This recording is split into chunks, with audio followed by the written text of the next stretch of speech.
na sawoche konkoya na trasa samaba na sawoche konkoya na trasa samaba asam de bia ba samaba ne se Dr. Mamadou Bawumia was head of economic management team say one can economy na sembio.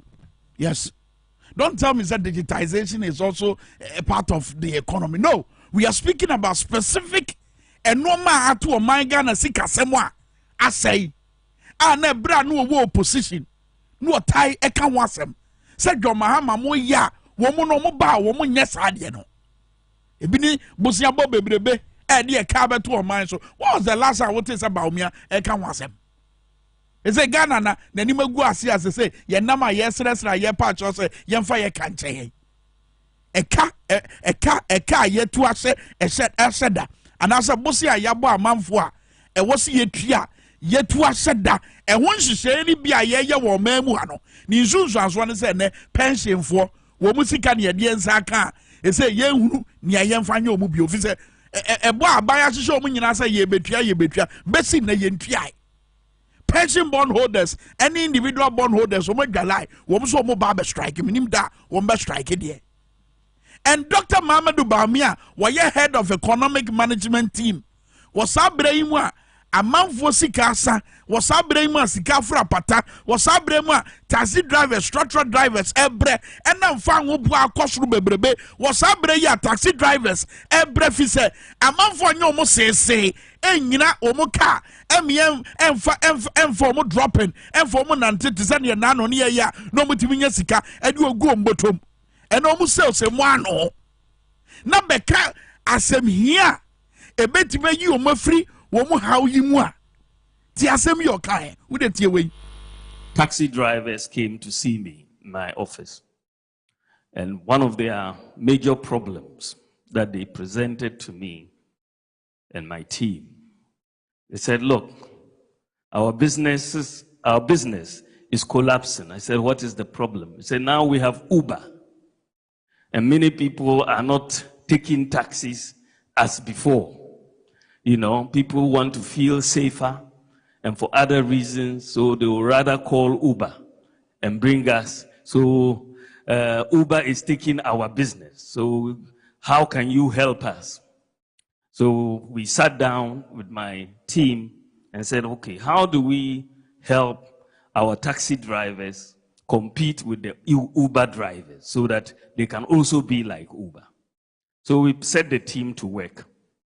And so the task was to digitize the operations of our regular taxis, just as you have with Uber. I'm happy to say that that work has now been completed. And in the next couple of months, we will be able to place our taxis, at least in Greater Accra to start with, all on an Uber-like platform. And you'll be able to call them just like you call Ubers to your homes and all of that. It's a practical solution to a practical problem. And that is the sort of thing we as politicians should be focusing on, dealing with problems of our people. Bawumia no was a practical solution to a practical problem. But credit back to Bawumia was akasa say when the first time Bawumia accredit obia wafa na adwen and I say nana muntu obi di ni dwuma. The last time I won ya asase GPS o man credit Google. But we dey wa credit Uber. It end me bon se ma. But we ni enso anu adura taxi drivers wo here. Taxi drivers were more problems here. And when I meet interview, be a Kosia Boaja, be a Kosia Boaja, or need FM. One taxi drivers a cool non penny for Bako, a year, no one would in common. A taxi drivers want to say, woman shall bow me or baby. It has some now walk and when him baby a free. But what some common when Yamate say, not taxi drivers for the air can say, and you may hear the in fact, Joy for Suka Bontain. Any taxi drivers or more Greater Accra, Ekasai, Ebi, Ekasai. Na and somebody be omo can say, Sadia ya was a Uber bear for a dear ya, Yadeba bear said a man for Bako Mofonso, nobody a friend na, Yadia Hanya, Nasa, Yadia Fire, near the Edia Coniabano. ye mu bi no ye go school enko akire saa it is how uber digitization ade ya what can one say ye nim kwan a ye be fa so aye. So how is this a practical solution to a practical problem? Problem by na eba be solve.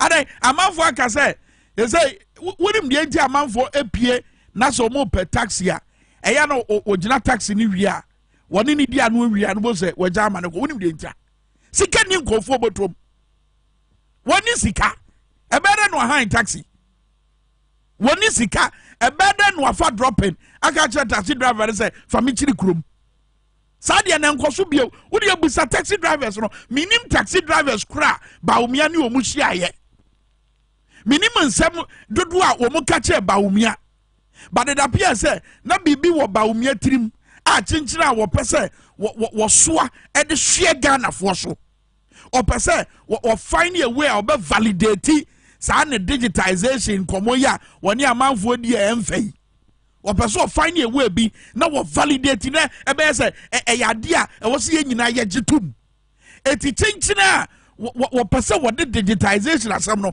e ko se taxi drivers for e ko mu but enyan no na yo mahia de fa wo bo na e ko suru bebrebe no te so ye de obeye so bete amanfo mu ni sika wo mbotom no as head of economic management team hwehwe ne enti etesa Ghana Statistical Service e dia beto wanim say as of the last quarter and as the third quarter of 2022 na Ghana for 1.76 million eni adwuma last quarter of 2022 we are in 2023 eti yenim dodo abeka ho as head of economic management team edie na ya fa saade no se de beya sika beba be ni sankofo ni bottom no matimenya bi edie ma taxi drivers ya wo se say Uber like situation no ene betima solve wo mu problem ko bu sa Uber for no o ga sa da bia na Uber for no wo mu se o se bo ano ko bu sa Uber for no the taxi drivers for them fam no wo mu so fam in a different way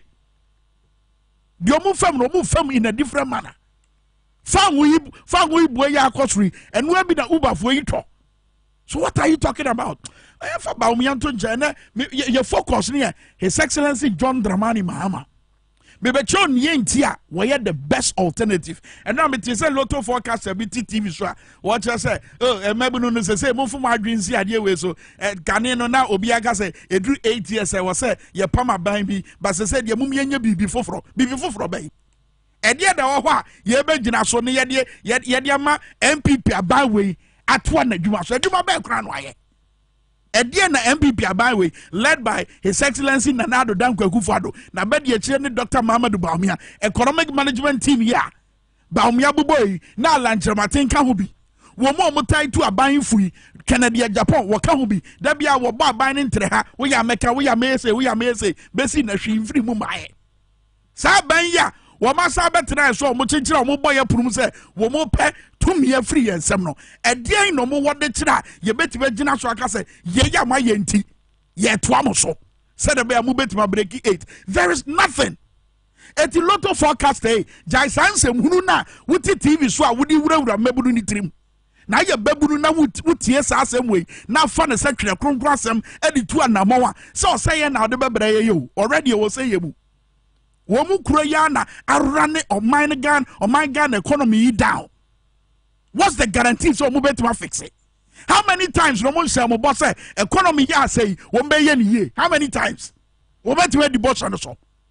Man penny now for the presidency and to say get am sense I say ye dache because ensure a bedroom pempe so be ye be kren so afra manone I say ye dache no man penny anga so the presidency after so akosi say ye man penny kura ye buboni din was scandals ahodwom wetima abeyi ni hwafrim wetima bekyerɛ sɛ integrity bi wɔ hɔ wetima dynadi sɛ ampampa ne integrity ye intact na wɔhyɛ nyantakyi bɔtɔm ɔkyena na Alessa Matthias say wɔyɛ nadamfo na naano wɔyɛ ne lawyer mampanyi bekyerɛkyerɛ mu a wɔse menkae. So how do you leave or give the country or leave the country in the hands of such people? So mo na handle mine no. And so ade hunu no way. Na hwade bi His Excellency John Dramani Mahama. The money ye leader wadwen daakye ho no ɛdan ne ho adi bra no ɔyɛ president wɔn ma kwan wɔyɛ obi nso ɔsan so yɛ tolerant obi te sɛ Paul Adomotwe loto Paul Adomotwe wɔtae tena TV so ɛkeka nsɛm fa ne ho no wɔma ne kwan wɔma ne kwanya sɛ wɔmmrɛ Jubilee House at a time na crisis aba ɔman mu crisis bi te sɛ dum so na crisis at that time no wɔma nsɛntwerɛfo akwanya sɛ mommra mbɛbisabisa me nsɛm na menkyerɛkyerɛ nnoɔma mu nkyerɛ Ghanafoɔ yɛwura economic crisis yi mu wɔn sɛ Baumia Makwan ama Power FM anasa TVXYZ anasa Joy News anasa Joy FM anasa City TV anasa Minianum Class FM so bombra your friends say Jubilee House nominate His Excellency Danado Medin Komo. But in the case of John Mahama, as tolerant and democratic as he is, will be in the prumu and also Paul Brabetra Menim. Ni ending komo na me pese wutie nkomo no ensem ni bia wo kae your questions be a pesi ebusa ye mampanyi wabra mampanyi na John Dramani Mahama edi nani so ade hunu etudwa de me pese wo focus on in this interview nani so ade hunu da wodan na di se enye ni so ade hunu keke wo tu ho anamon ena fe so da wodan na di se after anamon tuo no de Ghana fo benya frim hwade we. You used a very wrong word, lagging behind. We're not lagging behind Ivory Coast. And I normally don't like to compare, but we definitely are not lagging behind Ivory Coast. If you take the UN Human Development Indicators, aside from Cape Verde, Ghana is second in the whole of West Africa in terms of access to water, in terms of, all the various human indicators that are given. Ghana is second. If you take the size of economy, Ghana has the second largest economy. Cote d'Ivoire is third. Like Ghana I said, is second after Nigeria. Yes, after Nigeria. Ghana has the second largest economy in West Africa. And so I normally don't like those comparisons because each country is at a different stage in its development. And the circumstances in each country are peculiar. But until recently, they had light, we didn't have light. Well, Cote d'Ivoire has gone through its own period when they didn't have lights. We've had to exchange power. At times when they don't have, we have given them. At times when we don't have, they give us. And so it's not something new. Since the 70s, our two power systems have been interconnected with each other. Ghana had a Kosombo, which we thought would never, finish. And so we had excess power. And so we used to give Togo, Benin, we used to give Cote d'Ivoire. Unfortunately, the results of climate change have changed things. And aside from that, it's a sign of our growing economy. Our economy has grown so fast that demand for power has ballooned.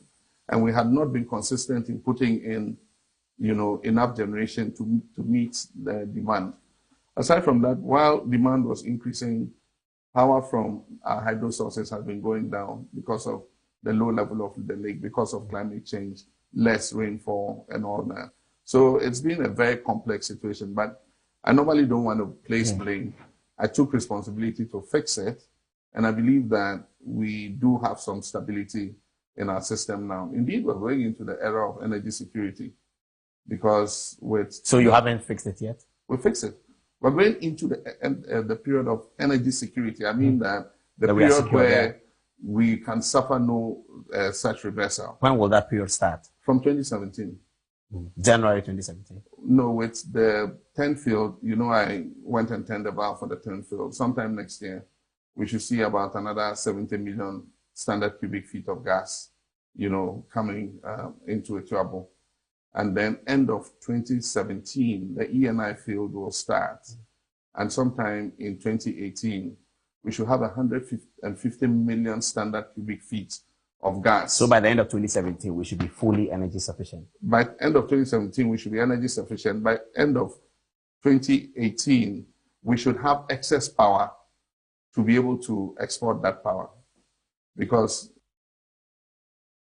the UTSC, penny our dream conkain. Answer na 2017 and 2018 bebano. Now when you know ma wabeye. Said a beya Ghana for Komu Behari. As at the time, I know Paul Adomotwe Kasa, not yen in Ayatia Yaki Games a dumso my Ghana no. John Mahama Chimutre say over the years, Ghana yen share that more your home modern say ye tu anamon na ya pe kwan a ye betima fa so ne yenya enyinam kane ho odin pii ne ye de aye yenwuma wa bra ye doso e wo man mu ha. And that was the story and then was ye can said by your man for benya ye ho ntiase so as usual kaka ne ko. But John Mahama nyabre etiremu. Now what churemu na watch something and I want you to see a certain leadership quality in John Mahama. Shadia be any Nana Akufo-Addo mu, any Dr. Mahamudu Bawumia mu, because so far omunda inside enedi. O shadia John Mahama say mempese me de sobono bebo obi, mempese me de sobono ebe dania kohe baby. I don't want to apportion blames. That phrase, it kept coming consistently. It was some common no ne Paula Domotry ADA, it was Jubilee House, and that's happened near front of Flagstaff House. And at that time, I now watch churches, I know many, what come will be at the end, and anyone can fact check within that period. No, my Ghana, and the second largest economy in West Africa after Nigeria. Sabreno. Now, the second largest economy in West Africa. And to be honest to say, Yemusa Woma, Womo say Sabrena John Mahama Bon. Etiemfa mining show munsem yemusomo ene Ghana tebia within the West Africa space as far as our economy is concerned no Ghana tebia te say yemusa nanado ene Bawumia ene alanche maten ene planting for food and jobs a year fertilizer papaya was say nano na furu ponko de fertilizer edwane free Ghana free yakoto yemusomo omo nyina pe president edi yemusomo tuomo a mumusomo omo begira monima mumusomo. Say Ghana tebia as far as the economy is concerned. And the John Mahama na most were incompetent no. Tiedoka was sabre no na Ghana ye the second largest economy. Right after a year Nigeria. And of course was ankomo twetwe yi mu. Em ye tiase say look. Wo kwan ye ba fa so ne nya enyinam kane ho odin pii no. Wo hwe ni mu say no 2017 2018 na yenya akwanya bi ewo ebura fanwo ebura bi a ye ba betutuo na mu no ye betwe jaframa na sa jaframa no beboa na yetimi dia power plants no said be ya ye benya nyinam kane ho odin pii. And the confirmation of Sanomaya wo bobo so as far back as 2015 edani wadi wo de MPP for na be ka kire say Mahama koe no ejapade a wodi ja wo mo eye nyinam kane ho ode edoso excess capacity, excess power.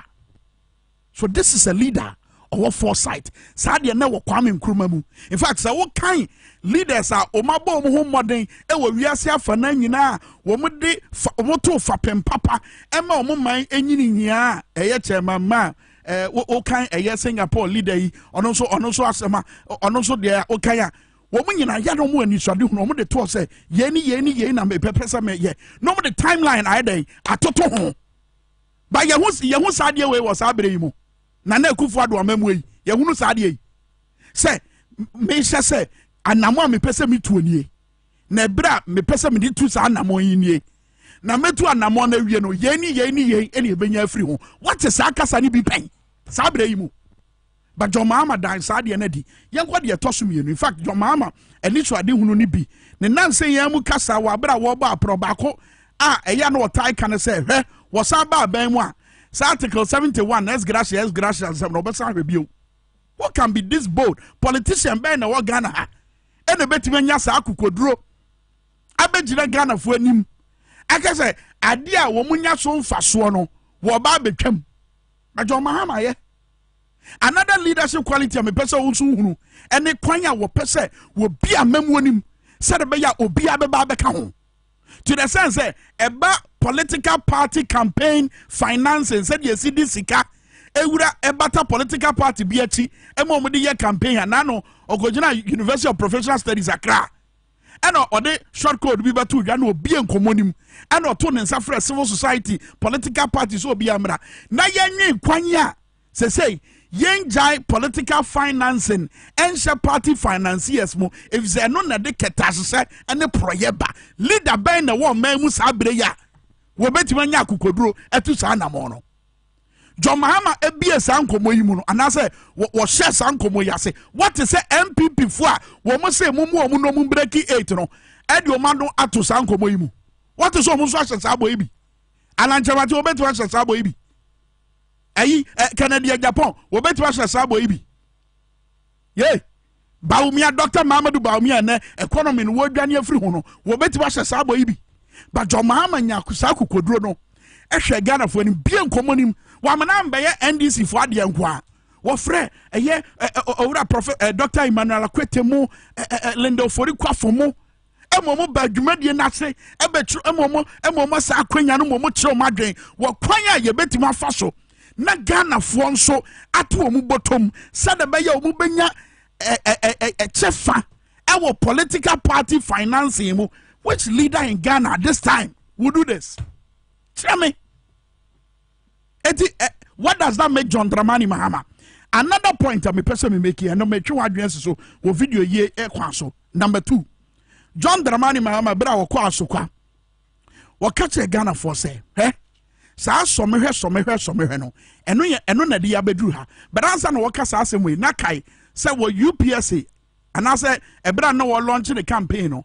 Waka say wono watena kire some kane mampanyi. Ena wahunu amemu ahodo a aba right after him. Ena wahunu ono ankasa ne mfomso bi a waye. Ena wagege ni nyina atum. Ena wa na adwen say ba wo san ba yie ebe bio no wo beye nsiesie. So you see, and wabra wo launch the campaign no. Ade ba ko edi akotene wo ne kasa mu ade we metaka message susu bio. Ade ba ko edi akotene mu desmo e wo ne kasa mu ene say me ba be som. Me ne mo ene ba be chichire man yi. What is about Baumia kasa asem ni bi da. Sa kasa ye pia free Baumia no mu da. No, ne taxi ade ya wo de ba wo can not say me dom ne yetena ase, me dom ne yetena ase. What is about Miaka say? And I'm a J Ghana for drink channel. And ye peer by say, and she say, we in a babu Ghana for John Mahama died in 2020. Wabra wa frefre Ghana for say, Moon for margin mra. Na yen manifesto, yen compare a being for be omu ye NDC for, and Momu Kosha dem Momu Kotre manifesto. Ye frefre Ghana for taxi drivers, trot drivers, Messi for Ghana for, and Quada omu yapomu in Amomra. Na yen trase. Na yenkre enwoma ye person this amanyoko no ba obeye wo dan na di e wo people's manifesto ni mo etu kan people's manifesto ni mo a wo kire enwoma wo ba obeye te se ensa no nwuma ntete ekwan ye betima fa so na okada ye ye de ne na ma ye chichichi nkofo ekwan ye betimi de nhihye bi abeto akwan mu sede be ya ebe ba ba ye source of employment e de ama Ghana for ekwanya wobekọ na waboabo asika no sede be ya ye bebie ye be ye infrastructure kese sede be ya ye bebie eye kwantempon ya eye enkran ni kumase kwantempon kwan ye befa so ne biem ne mu aye kese Cape Coast die kwan ye befa so biem ne mu aye kese. In fact, we hear People's Manifesto ni ma wachre ekwanya wo bebie sede be ya ema enye vice president di brankwana wode na ni kire no ekwanya ye betima fa so na ema dodo na nso wo metima nya chefa e wa mamuo mu. And there's more. I'll show you more.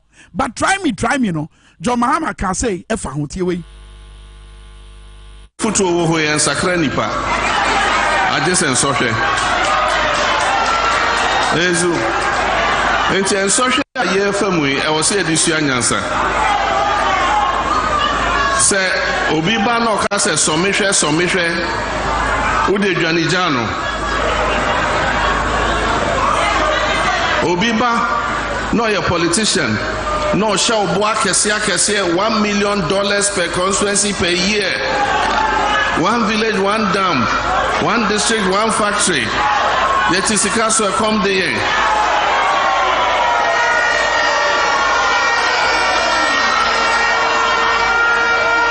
Samoma me kwina me ba mesiesie nyoma se me be ya mabunu nyina ebe yin adwuma ye ezu sa nyoma ni nyina ne kan ebia nso mamu wo hwe statistics a enne wo hwe Ghana abakosema enne ena mabunu omunye adwuma nye echen emre bia ewo ya bakosemu.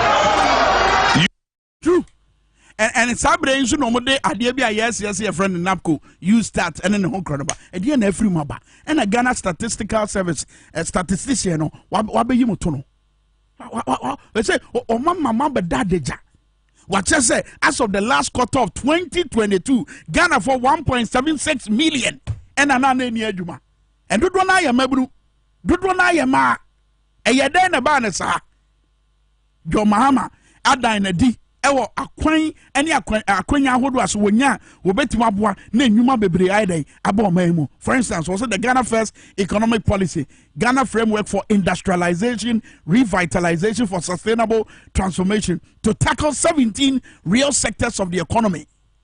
Yesi kasɛm fapem edunso a obetumi gyina so sɛ de bɛyɛ yɛbɛboa ne mfidi nnwuma ebuso wɔ man mu ha.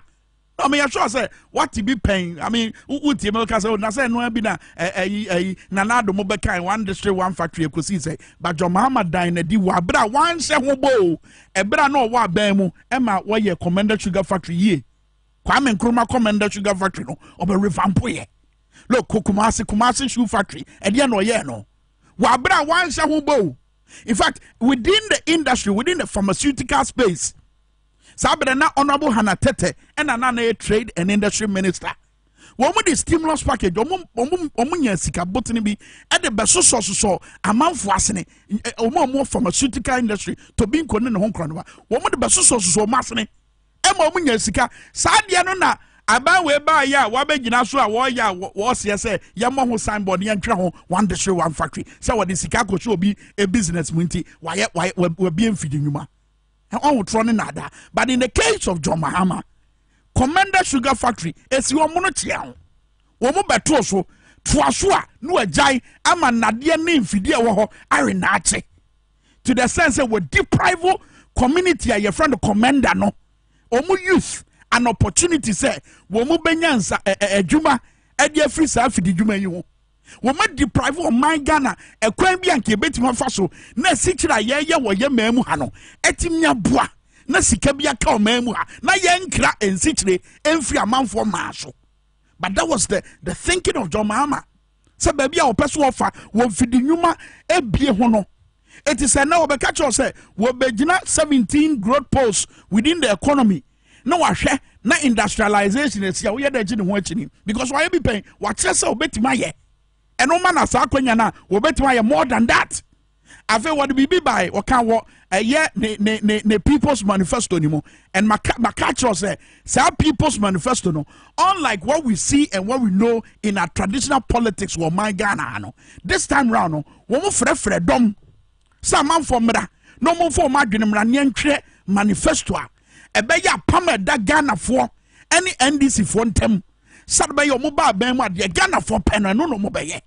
And that is what they did with the People's Manifesto. Uko People's Manifesto no ma what try say ye friend be the big push. I obey invest about $10 billion in infrastructural development with the plan to create about 1 million jobs within 5 years. It is one more timeline. A bro can say one day show one factory. One more timeline. Watch out the baby free maba. No, what kind of manifesto no? Almost a timeline. Wait, one more timeline. Was say made the 10 billion.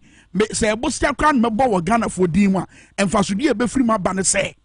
Ya the be ya kwine, ya the basis ya supiti, ya the basis is suku dying. Ya the basic keteke kwine in the home cronaba. Said a baya a dim punto a beba. Na majina so. Na yetima bwana be a puno. Na Ghana for 1 million. Etimenya juma. And look, and yes, I'm a kakwa within 5 years was short timeline. And so, say, Obia, what you can be mammy can be a memo piano, and maybe a war shabwa. What could you, what the timeline a day at home? Obia shabo be a one for time on two piano. Send your chrono where dada for. Send your chrono where dada for. Obia was shabwa one for timeline and home where dada for. And watch those people, they will come to you. They will come to you. One person so one be Ramon sorry demu. One more shabo no man for time and to one. Only a chrono war patch say wa ba one year foco. And truly been a woman. And Bakubi Obokai and a bar will build a secondary school from scratch. Away 350 secondary school from scratch. Away. I was to say another one was say radical constitutional reform. Medicaka example. Scrapping off ex gratia. And I'm asking and I'm daring politicians I must say mo pesi ye to me someone sem and mo bedi o mai so mo be so mo mai me bisa mo say and a bit ba bonten aka say ex gratia ye become John Mahama didn't want to pie wa ba bonten wo se wo ba science graduate you betwam and no ma bia ensem fatam waye wo sabre wo ye mra pon ni mu no wo mo ba on betena se no ma sa hwebio no ma ye nsiesie ni aye nsakraye ade ba ko kan ya ye betime nya gidie wo mu eye free SHS ene tibia bɔ no ye wo mi wo so oba wo besem kina no aye ni yie and at the end na was ye gidi di fi say ebra one share boss say what the free SHS beba no wo gira 1992 constitution ni ehye aban bia anya no so ye to the sense say progressively and I say wo kakra kwa so na wo hwe say eye entoaso suku no ebeye fidi. And how did he do this? Progressively no na was sisi suku adan ahodo e-blocks yi said about your infrastructure and by your problem and man kwadai. Now woman no more shaba so many free SHS bebano 2017, 2018, 2019, 2020, 2021, 2022, 2023. How many infrastructure and no metima provide ya my may said about ya wabro want to aswo suku o metima suade e wasumbe kwaso e de yente ye nansen. That's one. Say nkwada di nnuane a enkatenkwan hwensuo enkwada omudabre nye ni nyina ye nsem a ye tete nansan ede na ban na ya fa ho zero. It is a joma ma sha obose wo ba wo be she free SHS mukina no wa ye ni ya. You can trust him because ebra no wa ban mu wa bra one share sa bodum pono na wo tu ho anamo because 1992 constitution instructively say there shall be progressively the free education at the second cycle level. And now yeah, cheche ni bia wo hwe metie me papa Edward Menka now ye cheche ni a wo hwe me na wotie me ye sure so betime di ho dance here. Ono na me den be fato na ho abi me fa anya fato.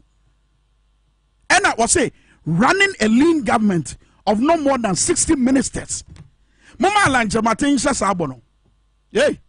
Ya bedu on eti joma ma kase watena chire wo hunu enfom so wo hunu ma bia ensem fatamwa o my Ghana no wo ba no ba be yes nsiesie na you can trust him.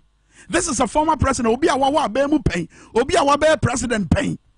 In fact all facets of leadership wo my Ghana joma ha ma ye bi pen why assemblyman pen why member of parliament pen why minister pen why deputy minister pen why be pen. So he's coming from a certain depth of knowledge, a certain depth of experience. And a original experience is what I can say. Was Sabre ya ye womi? Adia bakwa ha ye sika sem. Any appointment bebe ba. Nana do danko ekufu do one Dr. Baumia ne alanche mate mo abaye.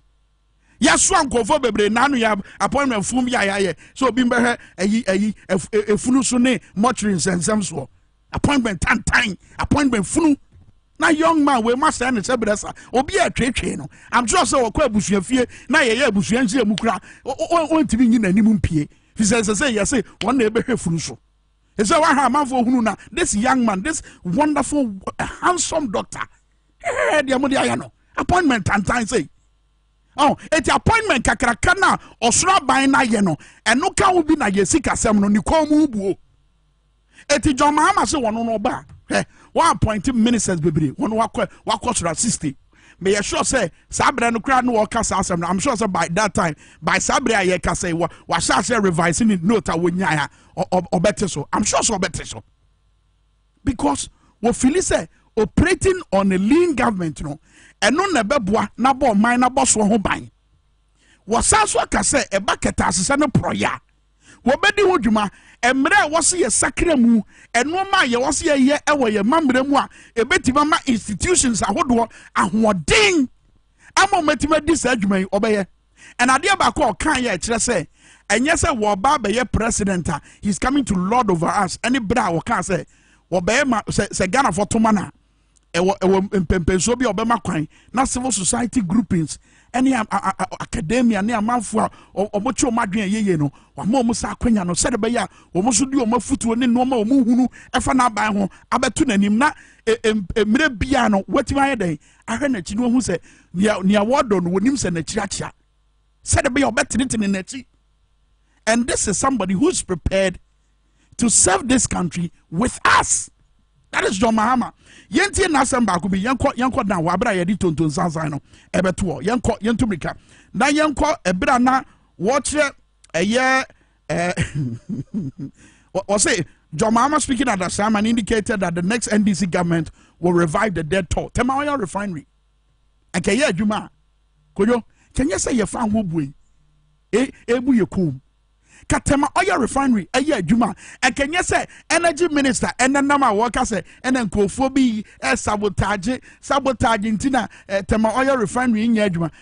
You have been given the opportunity to make Tema Oil Refinery work. Say sabotage neha Tema Oil Refinery. Find the saboteurs, fire them, and make Tema Oil Refinery work. What is your problem, Dr. Matthew Pogo Brempe? But in the case of John Mahama, also a bar and Mamma Faton, who can say your class FM? Na me ya morning show now who produce. Na me to say yeah bia. Na me say coat, ash, and my bought tie, gold, yellow, and another red. They're not more from Donald Trump. It's Donald Trump, but nobody room say Donald Trump. Sadano, yene owura ewa ene diko enkomo ewa dako.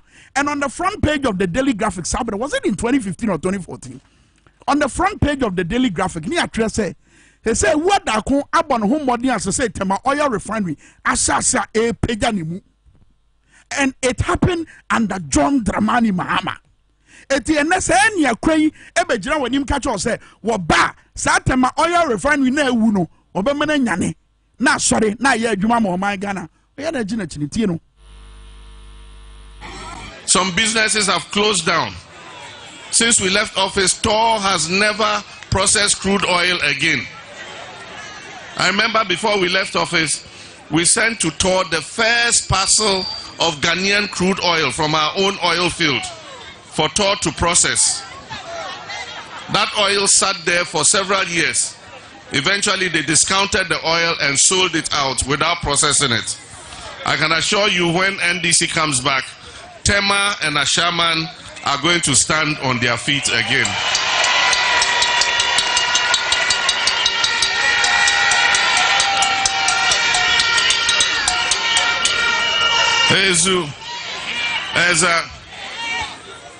And we are forever grateful to the people of Ashaman.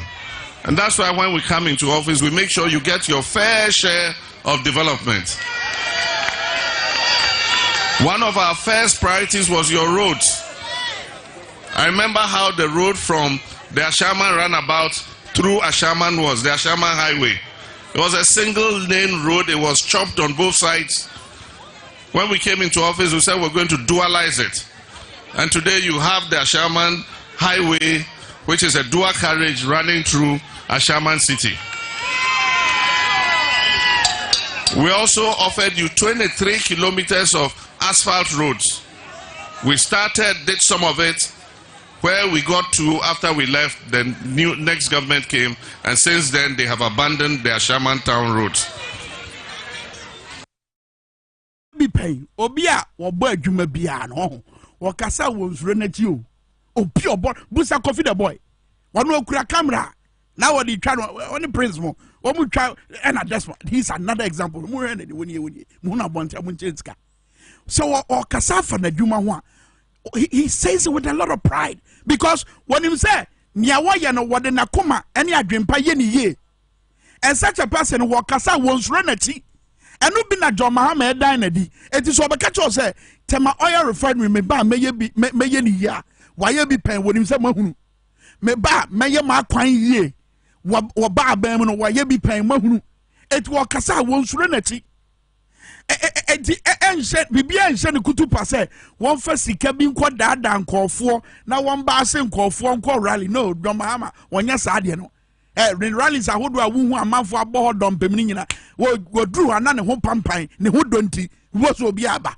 But in the case of Alanche Mate wo de hwɛ adeɛ wei mu hwɛ video wei Alanche Mate ɔne ne nkɔɔfoɔ no baase no mu no yɛnkɔ Fatoso, ten. Adajeni wo, yanko, power 979, Facebook Live, and Facebook, TVXYZ Ghana, baby, I will be, but I be kind home. You are better idea, Tonton Sansan network. Atija, yanko.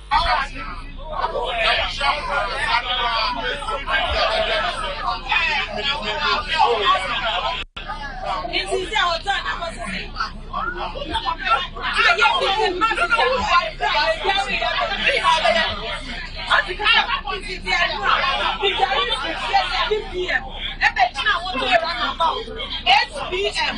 Yet 2 years now, 1 a.m. Minyari baby sia.